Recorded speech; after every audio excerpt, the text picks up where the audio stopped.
이것이 복음이다. 보라 구원과 교회 생활이다. 누가복음 19장 10절 말씀입니다.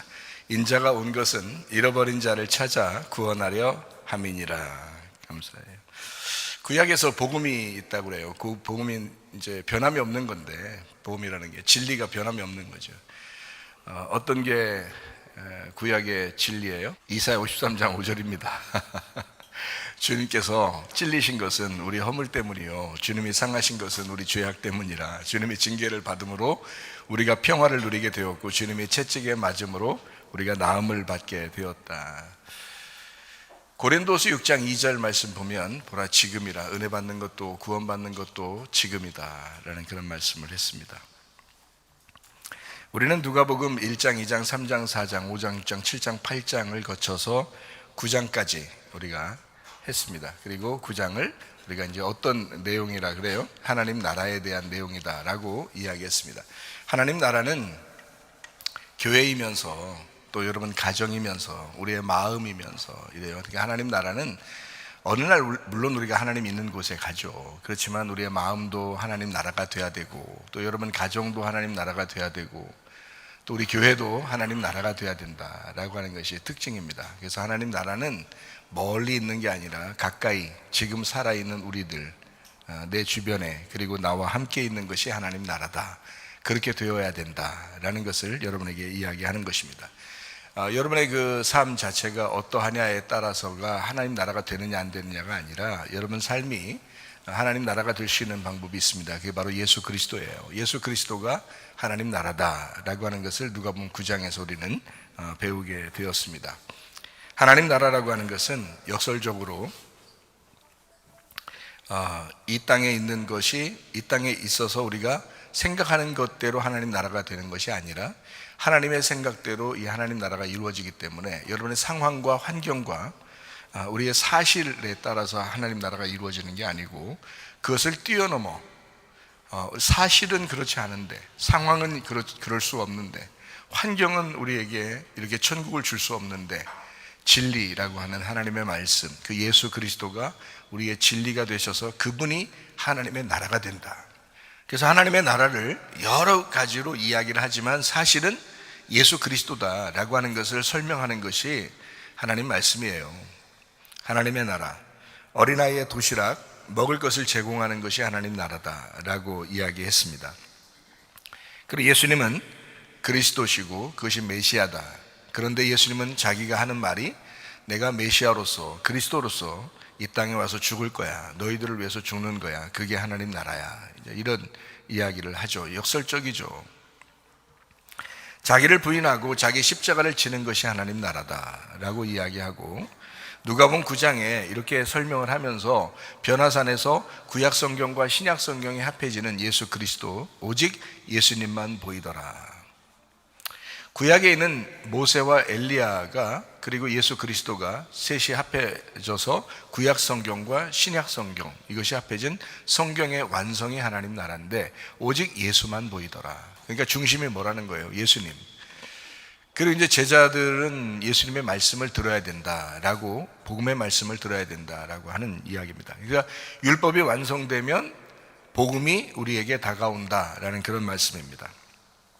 그리고 이제 어린아이가 천국이다라고 하는 것을 우리에게 말씀합니다. 저는 교회를 한번 생각해 보았어요. 교회라고 하는 것은 어떤가, 또 우리가 어떻게 해야 되나. 교회가, 우리 교회 같은 경우는 조직적으로 이루어진 교회가 아니고, 성경적으로 볼 때 생명체, 그러니까 유기체 같이 이렇게 움직이는 교회가 되어야 된다.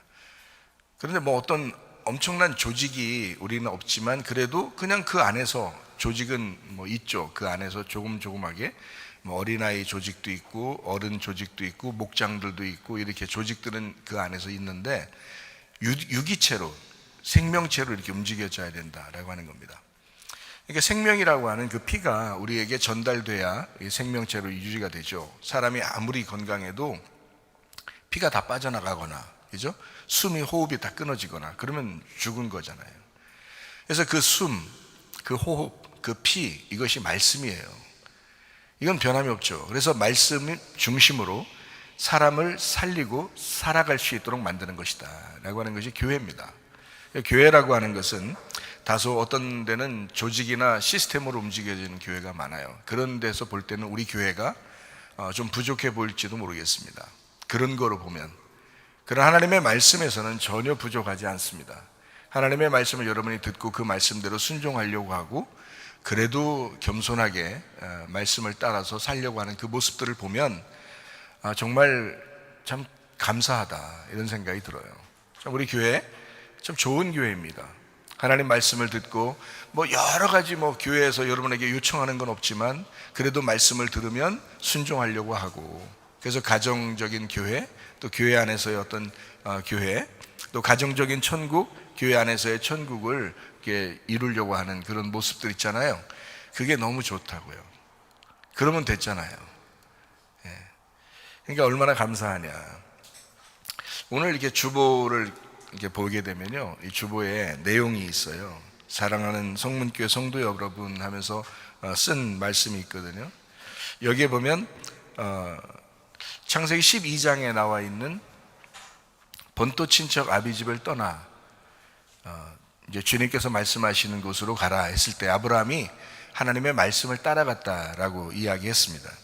본토 친척 아비집이라고 하는 것을 여러분에게 여기 설명을 해놨어요. 본토는 에레츠라고 했고 땅을 얘기합니다. 확고한 우리 자신이 정착되어 있는 그것을 말하는 거예요. 친척이라고 하는 모레데트, 혈통, 가족을 의미하는 거고요.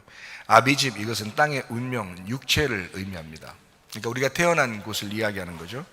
거기를 떠나서 말씀의 새로운 땅 가나안으로 가야 된다. 이 가나안을 저는 여기에다가 교회로 잡아놨습니다. 그러니까 가나안 땅으로 간다라고 하는 것을 어렵게 생각하지 말고 이걸 내가 이 땅에서 태어난 것을 벗어내서 교회로 간다라고 하는 것으로 바꾸면 여러분 이제 이해하기가 쉽죠. 그래서 교회로 간다. 그래서 가나안이라는 이 교회라는 가나안이라는 단어가 어떤 단어냐라고 여기에다 써놨어요. 이게 케나안이라는 단어인데요, 이게 낮추어진 곳입니다.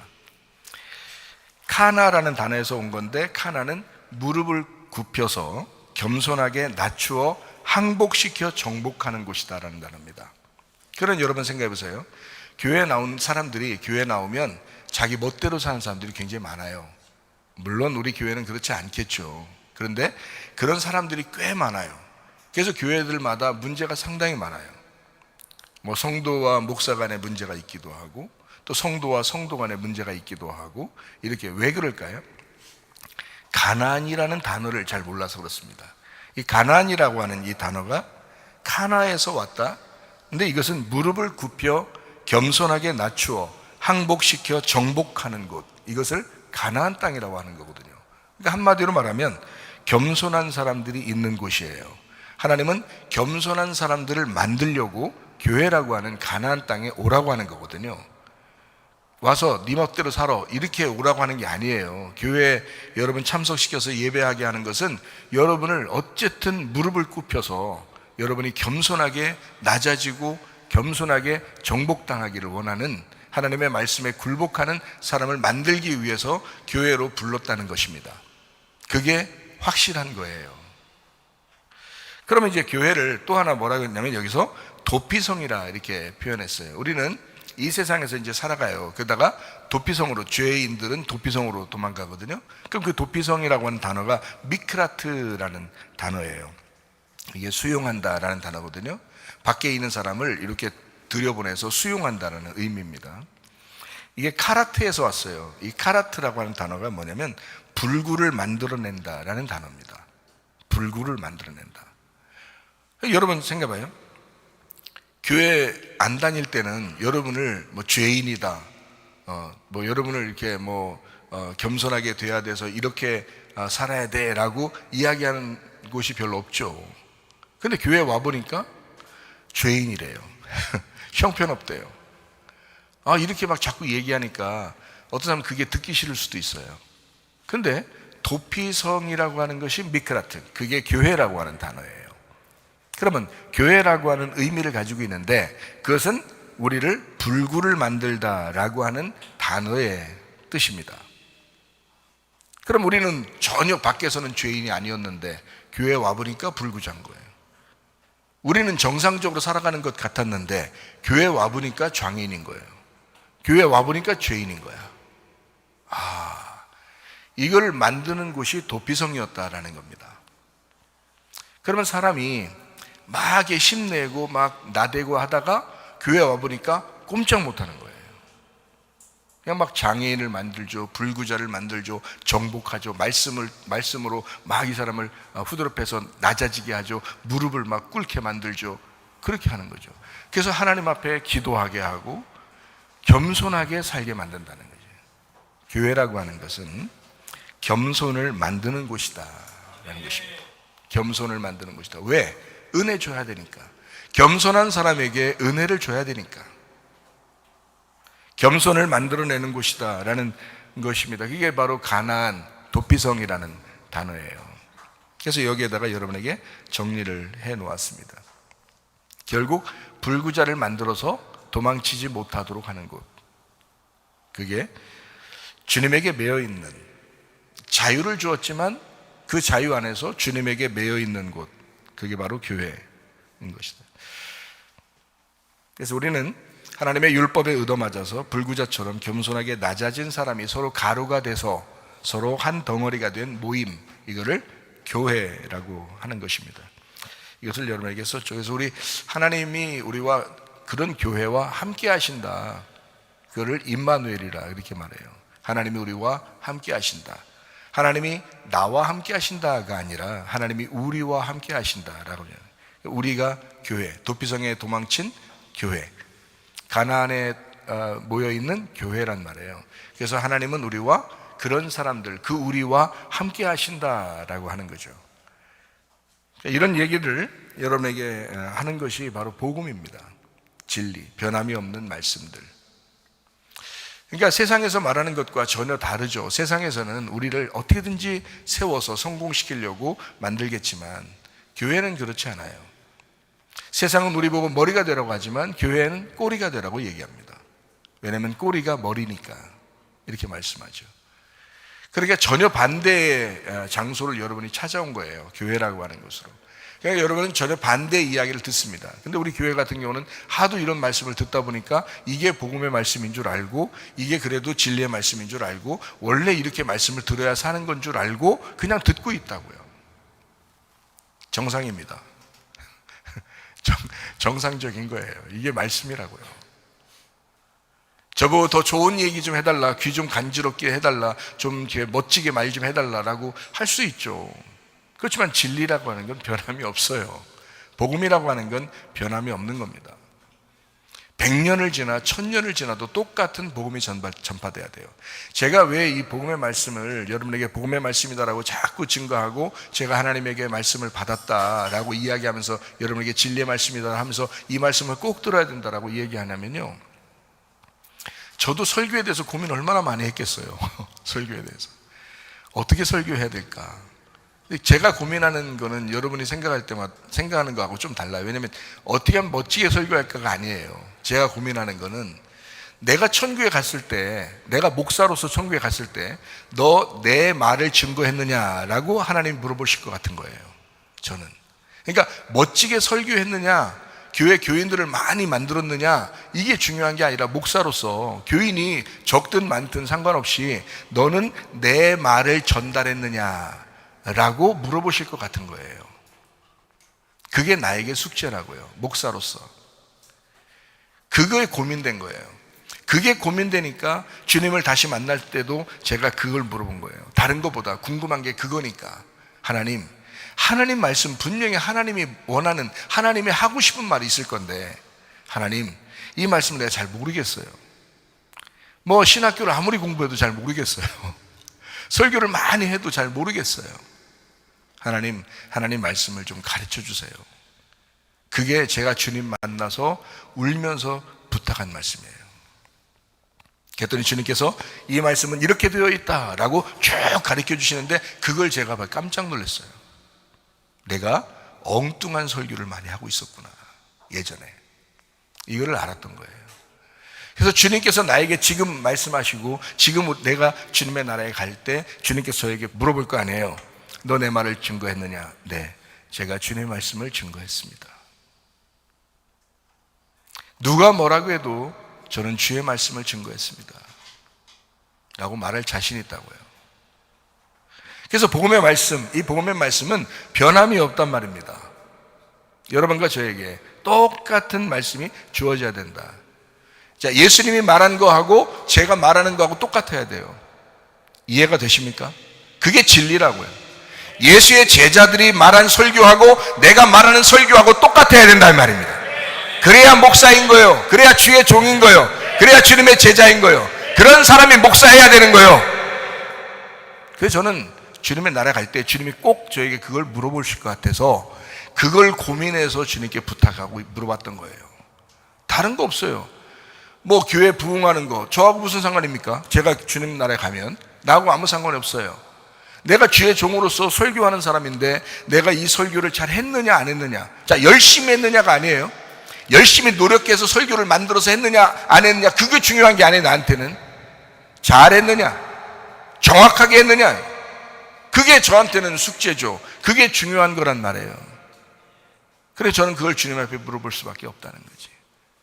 그죠? 그래서 그 말씀을 저는 여러분에게 증거하는 것이다. 다소 어렵게 들릴 수도 있어요. 그러나 제가 반복해서 설명을 하고 있기 때문에 여러분은 충분히 이해할 것입니다. 어린아이도 이 말씀을 반복해서 들으면서 이해하게 될 것이다. 결국 성경을 알게 될 것이라는 거예요. 저는 여러분에게 제 어떤 의도된 설교를 여러분이 알아듣고 더 기억하고 살아가려고 그런 것을 그걸 원하는 게 아니라 하나님 말씀을 제대로 알았으면 좋겠다는 거예요. 내가 없어져도 하나님 말씀 성경을 좀 알았으면 좋겠다는 거예요. 하나님의 의도대로 하나님의 뜻대로 성경을 알고 살았으면 좋겠다는 거예요. 사람들이 성경을 의외로 몰라요. 성경을 읽어도 모르고 들어도 모르고 설교를 아무리 많이 들어도 몇십 년을 교회 다녀도 성경을 몰라요. 왜요? 말씀을 이해하지 못하기 때문에 그렇습니다. 말씀을 이해하지 못했기 때문에 그래요. 성경은요 역설적으로 되어 있습니다. 반대로 되어 있습니다. 거꾸로 되어 있습니다. 그런데 이 설교를 거꾸로 된 걸 계속 설교 잘한다고 그냥 열심히 연구하고 열심히 준비해가지고 설교를 하면 무슨 의미가 있겠느냐. 엉뚱한 얘기하다가 주님 나라에 가는 거예요. 그럼 심판받는 거 아닙니까? 주의 종이라고 하면서. 주의 종은 주님이 말하고 싶은 거를 말해야 되는 거예요. 그러니까 여러분에게 우리 교회에 오면요 가장 많이 듣는 게 뭐예요? 가장 많이 듣는 게 뭐예요? 죽어라. 그러면 부활한다. 자, 성경 창세기부터 요한계시까지 진짜 복음이 뭐예요? 율법으로 죽일 테니까 복음으로 부활해라 이거거든요. 율법으로 죽일 테니까 그게 구약이에요. 신약 복음으로 살아나라 이거거든요. 그러니까 죽어라 살릴 것이다. 이게 복음이라는 거예요. 이게 십자가의 복음이에요. 이거 말고 여러분에게 전달할 수 있는 게 뭐예요? 자, 여러분이 이렇게도 살고 저렇게도 살아요. 이런 문제도 있고 저런 문제도 있어요. 자기 마음대로 막 이렇게 살고 저렇게 살아요. 자, 그 사람들에게 우리가 할 수 있는 말이 뭐예요? 저나 여러분이랑 똑같이 말해야 돼요. 뭐라고 얘기해? 죽었느냐? 너는 죽었느냐? 너는 본토 친척 아비집을 떠났느냐? 너는 음녀의 길에서 벗어났느냐? 너는 육체를 죽였느냐? 육체의 열매를 사라지게 했느냐? 너는 땅의 운명에서 벗어났느냐? 라고 하는 것을 계속 죽을 때까지 얘기를 하는 거예요. 죽을 때까지 얘기를 듣는 거예요. 그게 설교라고요. 이해가 되십니까? 말씀을 따라가야 된다. 자, 본토 친척 아비집을 떠나 말씀을 따라가야 된다. 이거거든요. 육체를 벗어나 영을 따라가야 된다. 이 말이거든요. 땅의 운명을 벗어나 하늘의 운명으로 갈아타야 된다라는 그런 말씀이거든요. 네가 태어났던 그곳을 떠나 음녀의 길에서 떠나 신부가 되어야 된다라고 하는 것. 자, 더 이상 뭐가 필요한가요, 여러분에게? 어떤 말이 필요한가요? 그거를 계속 죽을 때까지 들으면서 여러분 자신을 낮추고 여러분을 무릎 꿇게 하고 하나님의 말씀에 정복당하게 해서 겸손하게 만들어 주의 은혜를 부어주시는 거예요. 그래야 여러분 천국 가는 것입니다.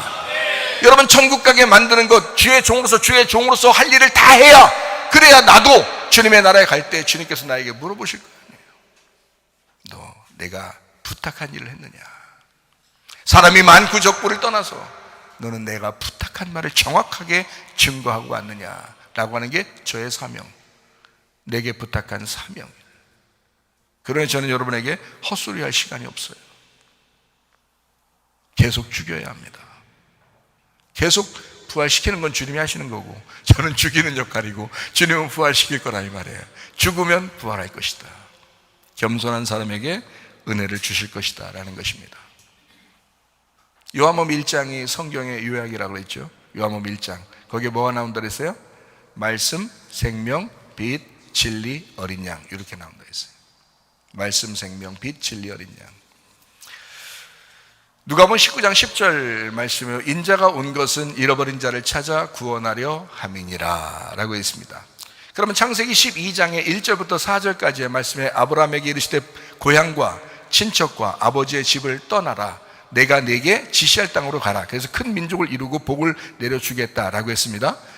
그리고 너를 축복하는 자는 복을 내리고 저주하는 자는 저주할 것이다. 모든 족속이 너로 말미암아 복을 받을 것이다 라고 아브라함에게 하고, 아브라함은 여호와의 말씀을 따라갔다라고 되어 있습니다.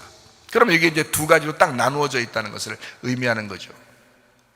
자, 네가 본토 친척 아비 집을 떠나야 돼. 그리고 말씀을 따라가야 돼 라는 거죠. 그죠? 음녀의 길을 벗어나서 신부의 길로 가야 돼 라는 그런 말입니다. 육체라고 하는 너의 육체의 열매를 벗어나서 성령의 열매를 맺고 살아야 돼. 이거 갈라디아서 5장에 나오는 말씀 아닙니까? 육체의 열매와 성령의 열매.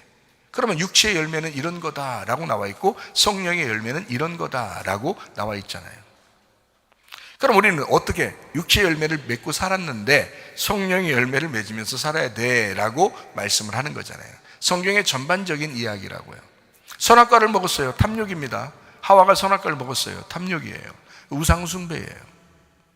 그러면 그것이 음란이고 선악과를 먹은 그 자체가 음란이다.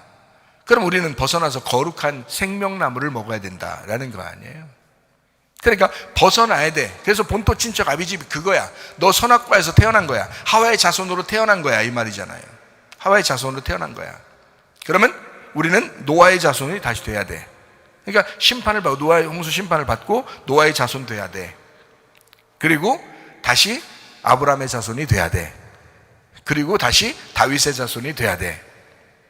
자, 성경의 순서잖아요. 그러면 다윗의 자손이요, 다윗의 뿌리로 오신 분이 예수님이야. 승리 예수님. 하와의 자손이라고 하는 것은 선악과 먹은 자손, 너희들은 태어날 때 다 살아있는 자야. 노아의 자손이라는 것은 너희가 죽어야 돼 라는 홍수 심판을 의미합니다. 아브라함의 자손이라는 것은 이제 믿음으로 살아야 돼. 이제 믿음으로 거듭나서 살아야 돼 라고 하는 것이 아브라함의 자손이에요. 자, 믿음으로 살면서 다윗의 자손이 돼야 돼. 승리의 사람이 돼야 돼. 승리의 자손. 그래서 영적으로 네가 승리해야 된다라고 하는 것이 다윗의 자손이에요. 이 순서를 딱 보면, 아, 성경이 이런 식으로 되어 있구나. 이게 순서구나. 성경은 정해져 있는 패턴으로 나가는구나 라고 하는 것을 깨닫는 거죠. 그래서 성경의 패턴은 어떻게 되어 있다고요? 죽어야 된다. 그 전에 살아있으니까 죽어야 된다. 산다, 죽는다, 부활한다, 이렇게 되어 있다고 했잖아요. 죽음이 없이 부활하냐고요? 죽음 때문에 부활하는 건데, 죽지 않으면 부활하냐고요? 그냥 살아있는 사람이 부활한다 이렇게 말 안 하잖아요. 살아있는 사람은 죽어야 돼. 그럼 성경에서 왜 죽으라고 그래? 왜 자기를 부인하라고 그래? 왜 자기 십자가를 지고 따라오라고 그래? 죽음을 맞이해야 되니까 그런 거예요. 죽음을 환영해야 되니까. 우리 살아있는 사람이 죽음을 환영해야 되니까. 그래서 죽음을 맞이하면 이 사람을 부활시킨다는 거예요. 그러면 교회는 뭐예요? 부활시킨 사람들이 모인 것을 교회라고 그러는 거예요. 부활시킨 사람들이 모여서 교회를 형성해. 그래서 하나님 앞에 이 부활한 사람들이 예배하는 거예요. 그럼 이 사람들은 부활했으니까 예배드렸는데 어떻게 해서 부활한 거예요? 죽었었으니까. 죽음을 경험한 자들만 부활해서 예배를 드릴 수가 있다는 거지. 그런데 안 죽으면 어떡해? 자기 뜻대로 살아. 육체적으로 살아. 본토 친척 아비집의 뜻대로 살아. 땅의 운명으로 살아. 자, 이런 사람들은 어떻게 해야 돼? 안 돼. 예배가 안 돼. 예배를 100번, 1000번을 드려도 소용없어. 이런 사람들은 떠나야 돼. 땅의 운명을 벗어나야 돼. 본토 친척 아비집을 벗어나야 돼. 육체를 벗어나야 된다고. 결국 우리는 말씀을 따라가야 된다 이 말입니다. 말씀이 해답이에요. 결국 우리는 말씀을 따라가는 복의 사람이 돼야 된다. 이것이 성경이라고요. 그게 부활이라고. 그래서 부활한다. 첫 열매, 이것을 뭐라고요? 초실절이라고. 그 첫 열매가 누구라고요? 예수님이라고요. 우리는 그 일곱 절기라는 예수님 안에서 우리는 부활의 예수님을 따라가는 사람들이라고. 그 부활의 예수님 뭐 때문에 온 거예요? 초실절이 뭐 때문에 온 거예요? 유월절, 무교절 때문에 온 거예요. 초실절이라고 하는 건. 유월절, 무교절, 초실절, 오순절, 나팔절, 속죄절, 장막절 이렇게 된다. 그 일곱 개다. 창세기 1장에 창조도 7일 동안 창조하신다. 7일 동안 창조하는 게 아니죠. 6일 동안 창조하고 7일 날 안식하셨다. 그래서 7일 동안 창조의 역사가 있다. 이렇게 말하죠. 그리고 보기에 좋았더라 라고 하는 것이 나오죠. 토브라고 하는 단어거든요. 이 토브라고 하는 단어가 두 번째 날에는 토브라는 단어가 안 나와요. 두 번째 날 궁창을 만들고 물과 물로 나누어서, 이건 나누는 거니까 토브가 아니에요. 좋은 게 아니란 말이에요. 나누어가지고 위에 있는 물이 밑으로 떨어져요. 그래서 이게 떨어져서 노아 홍수 때 다 끝내버려야 돼. 그래서 두 번째 날은 토브라는 보기에 좋았다라는 말이 안 나와요. 창세기 1장에는. 그러면 토브라는 단어가 보기에 좋았더라, 이 좋다라고 하는 말이 7개가 나온다니까요. 창세기 1장에. 그럼 어떻게 7개가 나와요? 아니 6일째 되고 그 다음에 7일째 돼서 이제 안식을 해야 되는데 이게 7개가 나온다고요. 언제 7개가 나오냐면 사람을 만들고 토브에 따라서 두 번째 날 토브하는 이 토브 그 단어가 안 나오는데, 두 번째 날에 안 나오는데 사람을 만들고 7번, 그러니까 2번을 거기다 토브 썼다고요. 그래서 사람을 만들고 심히 보기에 좋았더라 이렇게 나오는 거예요. 그게 토브 이렇게 쓴 거예요. 그러니까 토브라는 단어를 7개를 쓴 거예요. 창세기 1장에. 그리고 창세기 1장 1절에는 7개의 단어로 썼어요. 이 7개의 단어. 베레시트, 바라, 엘로힘, 에트, 하샤마임, 에트, 하에레츠. 이렇게 7개의 단어로 썼다고요. 다 예수님을 설명하는 거예요. 예수님을 설명하려고 성경을 쓴 거라고요. 요한계시록을 누구한테 쓴 거예요? 7교회에 쓴 거예요. 7교회. 주님의 교회를 말하는 거예요. 7개. 세상에 쓴 거 아닙니다. 요한계시록은 세상 사람들에게 보라고 쓴 게 아니고 교회에 쓴 것입니다. 7교회에. 절기도 7절기죠. 안식일 날도 7번째 있습니다. 그래서 안식일을 철저하게 지켜야 된다라고 하는 것도 예수님 안에서 철저하게 기쁨이 있어야 된다라고 하는 것을 설명하기 위해서, 진정한 예수님 안에서의 안식을 설명하려고 예수님이 7번째로 오시는 거예요. 그래서 가나의 혼인잔치에서는 6개의 항아리가 있어요. 그리고 예수님이 7번째로 오시는 겁니다. 요한복음 4장에는 사마리아 여자에게 6 남편이 있어요. 그리고 7번째로 예수님이 남편이 되시는 겁니다. 다 7으로 오는 거예요. 그러니까 주님은 7이라고 하는 것은 왜 오는 거냐면, 예수님 입장에서는 죽는 게 안식이에요. 예수님 입장에서는. 자, 여러분 봐요. 하나님인데 이 땅에 내려왔어요. 언제가 진짜 안식일까? 언제가 다 빚을 갚는 날일까? 언제가 다 자기가 진짜 안식하는 날일까? 다 일을 끝내는 날일까? 십자가의 죽음이에요. 십자가의 죽음. 그 십자가의 죽을 때 다 빚을 갚았다. 이제는 나 빚진 거 다 갚았다. 이제 다 이루었다. 그리고 십자가 못 박혀 죽으시는 거예요. 그게 안식이라고요. 예수님의 안식. 내가 죽을 테니까 너희는 평안해라. 너희는 서로 연합하고 서로 하나가 되라. 그리고 행복하거라. 라고 하는 것이 우리 안에서의 안식이에요. 그래서 예수님은 죽으시는 게 안식이고 우리는 평안한 게 안식이에요. 이해가 돼요? 예수님을 만난 사람들은, 그 7번째 되신 남편을 만난 사람들은, 7번째 항아리의 물을 만난 사람들은 다 안식했다고요. 평안했다고요. 행복했다고요. 가늠한 여자도 예수님을 만나니까 용서를 받았다고요. 사람들은 다 죽이려고 했지만 이 가늠한 여자가 예수님 만나서 예수님은 그 사람을 행복하게 만들어줬다고요. 나도 너를 정죄하지 않을 거야. 용서할 거야. 자, 율법의 모든 정죄는 내가 다 받을 거야. 그래서 내가 다 십자가에서 심판을 끝낼 거야. 그 심판을 끝낼 테니까 너는 정죄받지 않게 되어야 되고 너는 심판받지 말아야 된다. 그래서 예수님이 다 용서한다는 거예요.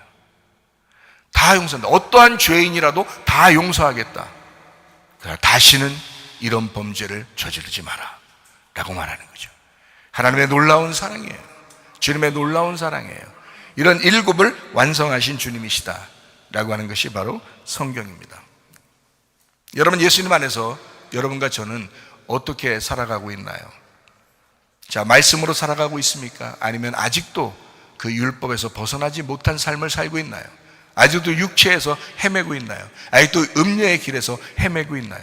아직도 본토 친척 아비집이라고 하는 곳에서 여러분의 태어난 그것을 가지고 너무 헤매고 있나요? 아니면 이것을 벗어나 말씀을 따라가는 사람인가? 진정한 예배자인가? 진짜 주님을 만나고 싶어 주님과 동행하려고 하는 그런 사람인가? 라고 하는 것을 여러분과 제가 살펴보아야 합니다. 그러므로 예배 성공하다가 주님 만나시기를 바랍니다.